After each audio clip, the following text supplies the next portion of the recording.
भारत देश और सनातन से प्रेम करने वाले सभी देशवासियों को मेरी ओर से राम राम।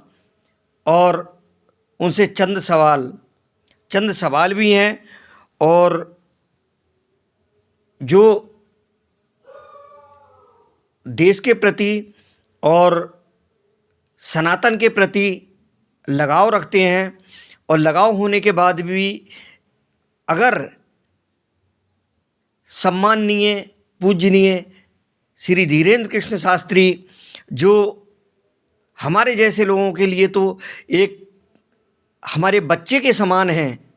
अगर उम्र का दायरा देखें, मात्र 26 साल का बच्चा, और यदि उसके लिए कोई हनुमत कृपा है, और हनुमत कृपा तो है, ये तो निश्चित है, क्योंकि इतने बड़ी परीक्षाओं को उन्होंने नज़दीक से दिखा दिया, और इतना नेशनल मीडिया और ये राष्ट्रीय चैनल जितने भी हैं उन सभी के बीच में, प्रतिष्ठित चैनलों के बीच में भी, सभी पत्रकारों के बीच में उन्होंने किस तरीके से अपनी छवि को साफ सुथरा सिद्ध करके दिखा दिया।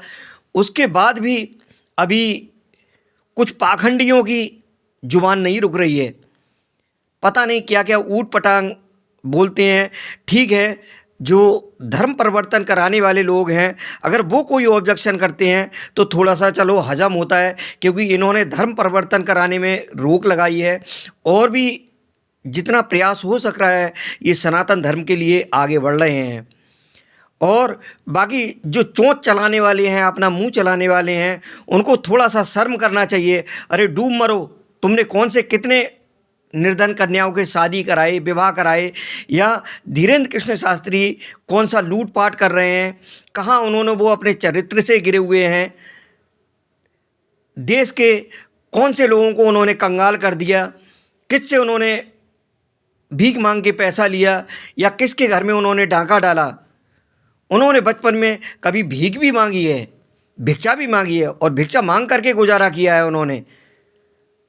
और ये संकट मोचन हनुमान जी जो कलयुग में आज ही नहीं, हर समय उन्होंने रक्षा की है अपने भक्तों की।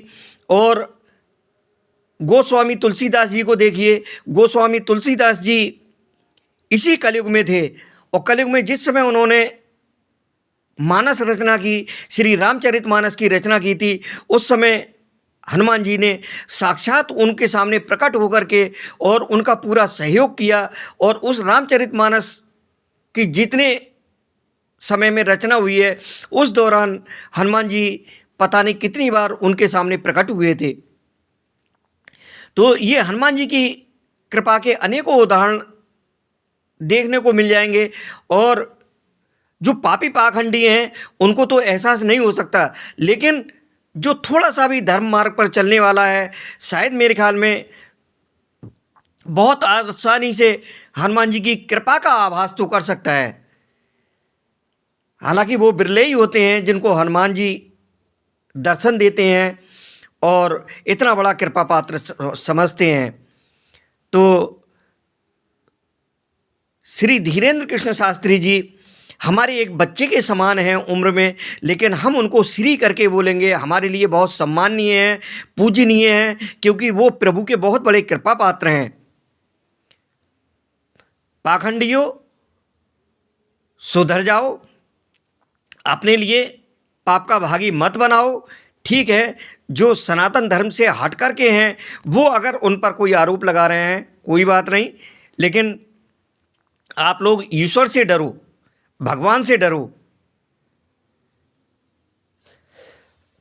श्री धीरेंद्र कृष्ण शास्त्री का आप देखिए, वो किस तरीके से दिव्य दरबार में पूरी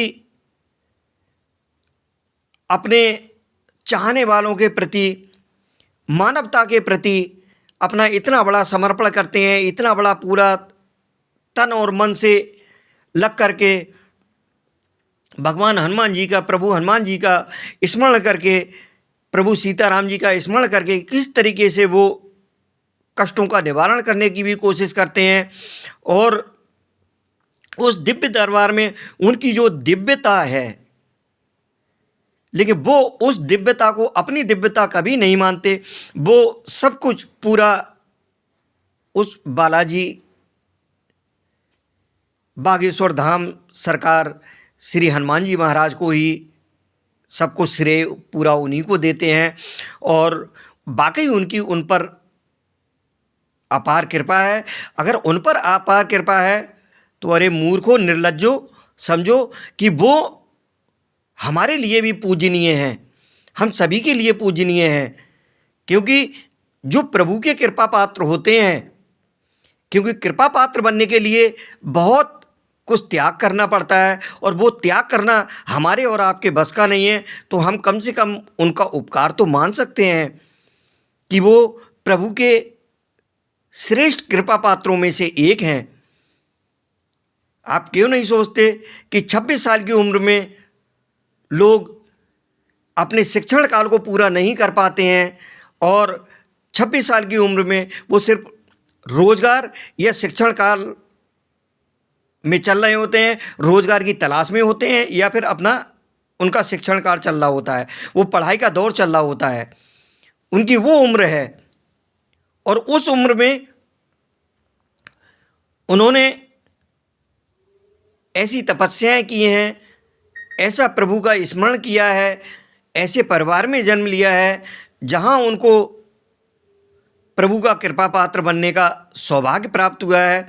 और उस सौभाग्य प्राप्त होने पर वो जो भी कुछ कर रहे हैं वो सनातन को आगे बढ़ाने के लिए कर रहे हैं, धर्म परिवर्तन को रोकने के लिए कर रहे हैं। वरना कितने हिंदुओं का धर्म परिवर्तन अक्सर हुआ करता था, और रहा कि वो बहुत ज़्यादा अपने लिए धन एकत्र कर रहे हैं, कुछ ऐसा कर रहे हैं। तो उन्होंने ऐसी ऐसी जगह जा कर के राम कथाएँ की हैं जहाँ पर कोई धनोपार्जन नहीं हुआ, कुछ नहीं हुआ। और आदिवासियों के बीच में, आदिवासियों को खुद के खर्चे करना मुश्किल होते हैं, वो कहाँ से उनको धन इकट्ठा करके देंगे। लेकिन उनकी जिज्ञासाएं देखिए, उनका त्याग देखिए। आज भी वो दिव्य दरबार लगाते हैं। दिव्य दरबार लगाने के बाद में सभी पत्रकारों के बीच में उनको प्रॉपर जवाब देना, अलग अलग मीडिया के लोगों को जो इनविटेशन उनके आते हैं लाइव दिखाने के लिए, वो लाइव पर कितने अलग अलग चैनलों पर आपने देखा होगा कि अभी जो 2-4 दिन से प्रकरण चल रहा है, उसके बाद शायद हर चैनल वाला इस चीज़ को लालायित रहता है कि हम धीरेन्द्र कृष्ण शास्त्री को अपने चैनल पर भी लाइव दिखाएं। और वो अधिकांशतः लगभग सभी बड़े बड़े चैनलों पर आते भी हैं, आ भी रहे हैं। पत्रकारों को देखना और अपने प्रोग्राम को भी देखना, अपने कार्यक्रमों को भी देखना, और कोई झुंझलाहट नहीं, कुछ नहीं, वही चेहरे पर मुस्कान। और कहीं अगर उनको जहाँ सनातन के खिलाफ कोई बात होती है वहाँ झुंझलाहट उनको अलग आती है, उनके चेहरे पर अलग दिखाई देता है।